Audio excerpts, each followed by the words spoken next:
All right. Hi, everyone. Welcome to MJ BizCon. My name is Kim, and I will be moderating this lovely panel of ladies.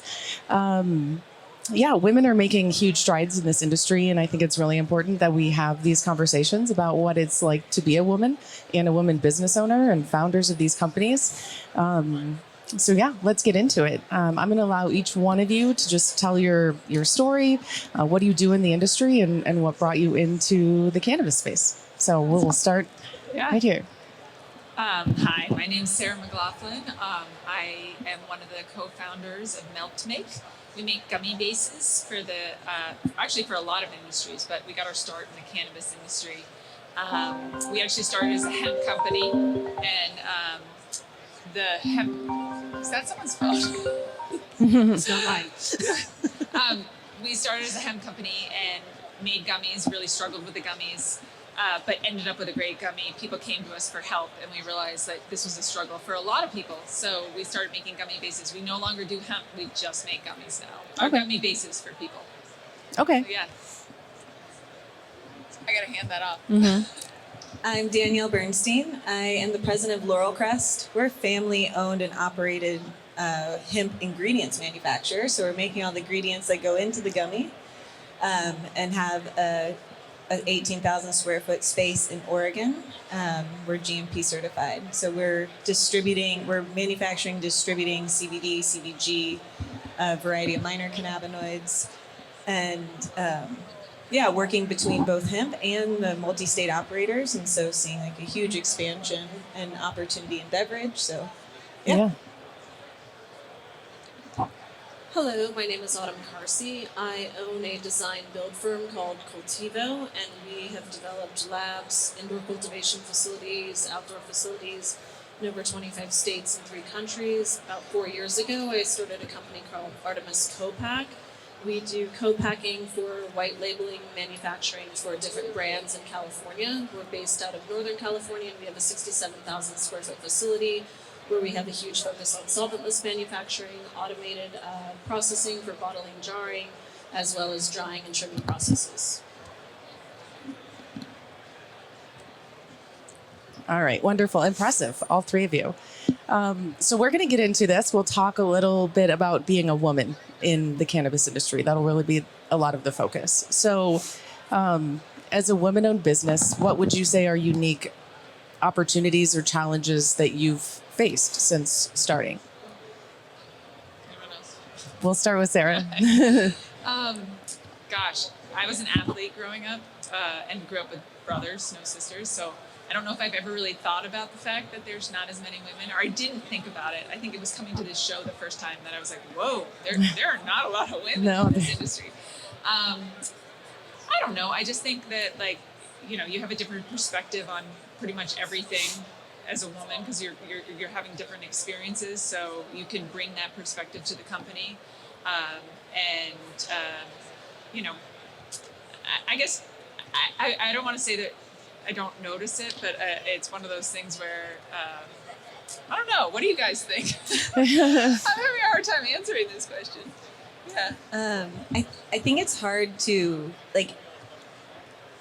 acknowledge that it feels very much like a boys' club. Yeah. Mm-hmm. You know, like everything from how you close a deal and where you go to do that, and what your limits are as a woman to what you're willing to entertain.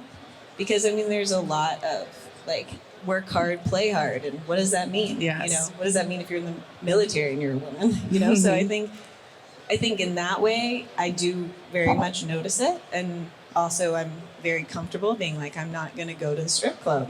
That doesn't interest me, but also I wouldn't judge if some women wanted to go. It's I think it's just your own personal limits. What I do like about bringing myself to who I am into our business is that my dad started the business. I saw how he managed and ran things, being previously a CEO of a publicly traded textile company, and I bring a totally different energy into running the company.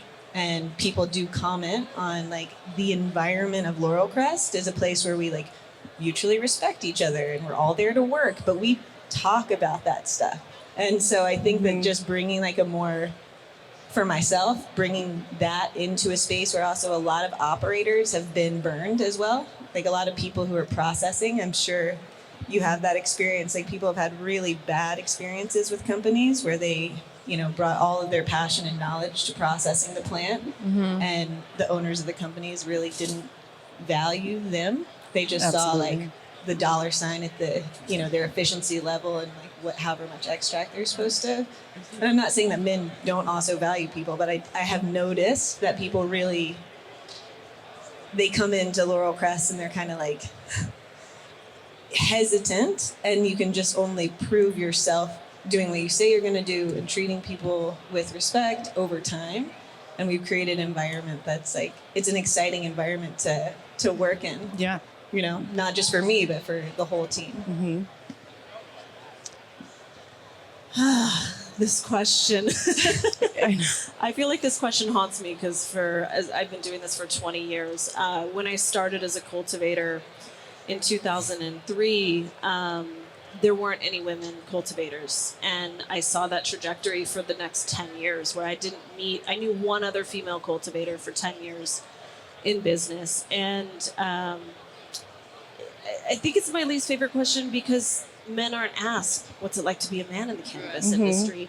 And honestly, doing this for 20 years and doing it with primarily men and being the only female at a table, I think your value and how good at what you do you are is reflected in your work product. And at the end of the day, companies just want to drive themselves forward. So if you're really good at what you do, it doesn't matter if you're a male, female, transgender, gay, straight, does not matter to me. What matters to me is the resume, how the person presents themselves, and what their work product looks like, how they interact with others.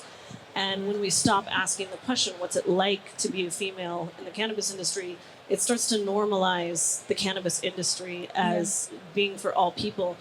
And for me, myself, and I know I don't want to diminish the experience that women have had because I know for some it's been horrendous and I've heard absolute horror stories, but I don't have that experience. I've always been held up by my male counterparts. They've always been the ones to put me at that seat in the table, and I've worked for some of the most male-dominated companies that exist in this space. And I love my guys, you know? Yeah. And I have a great team of women that I work with. I have a great team of men that I work with. And I just see everybody as people. And I think, to drive the conversation forward, we need to stop asking the question.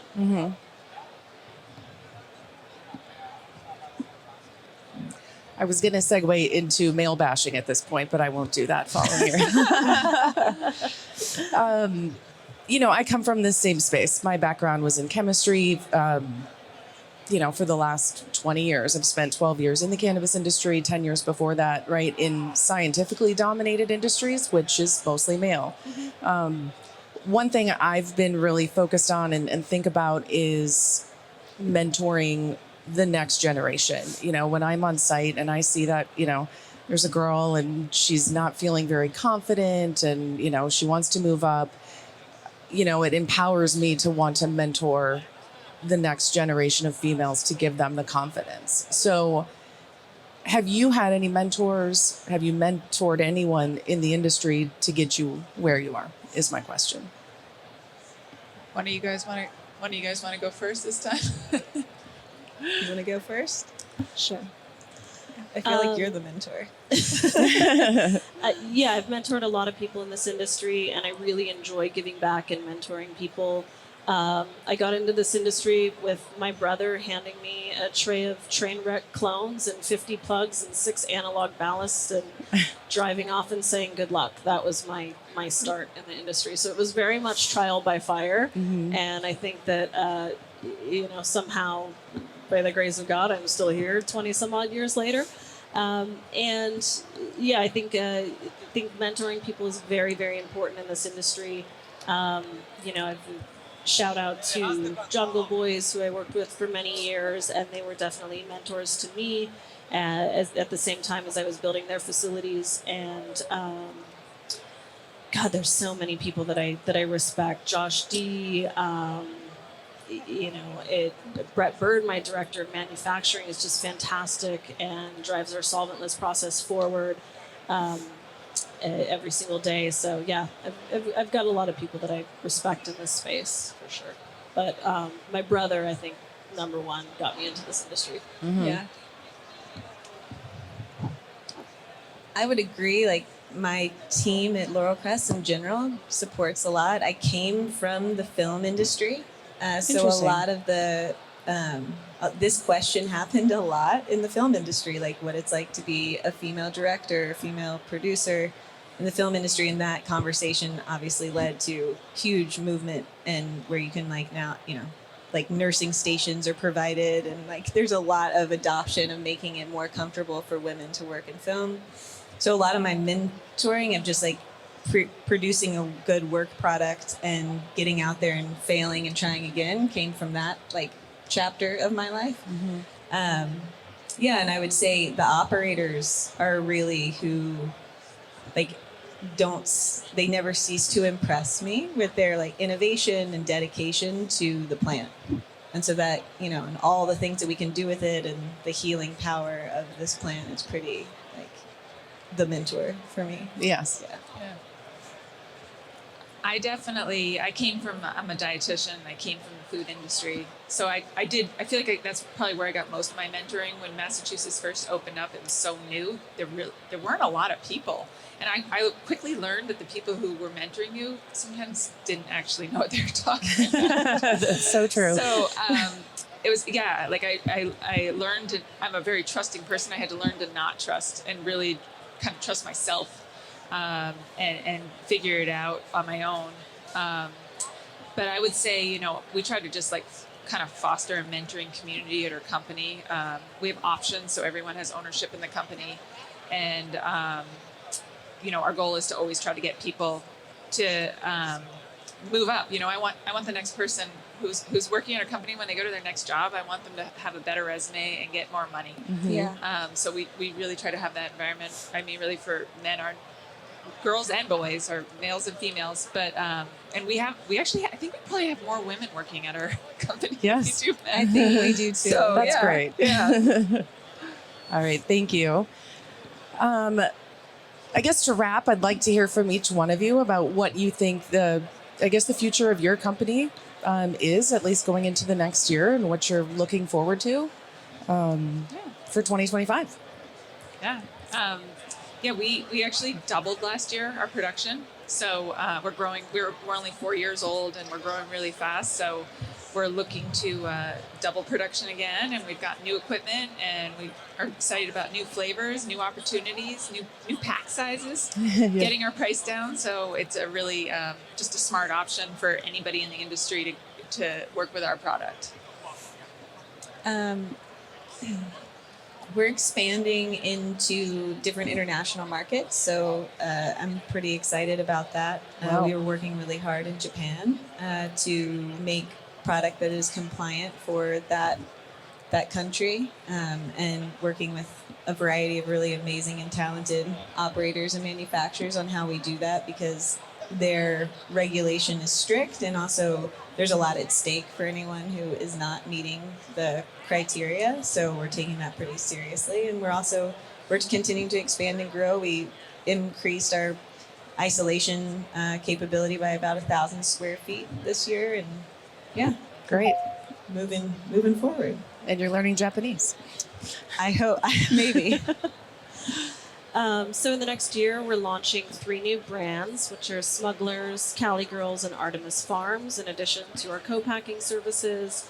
We're looking to scale up our current staff into about 45 employees in the next 12 months. And yeah, lots of exciting things in California. Lovely. Well, I appreciate your time and you guys taking a break from the show. At least you get to sit down for a little bit and relax. I wish you the best over the rest of the week, and hopefully you guys meet some really amazing people, and enjoy the rest of your time, and good luck with your business and everything you're doing this year. Thank you so All right. much. Thank you for ladies. having us.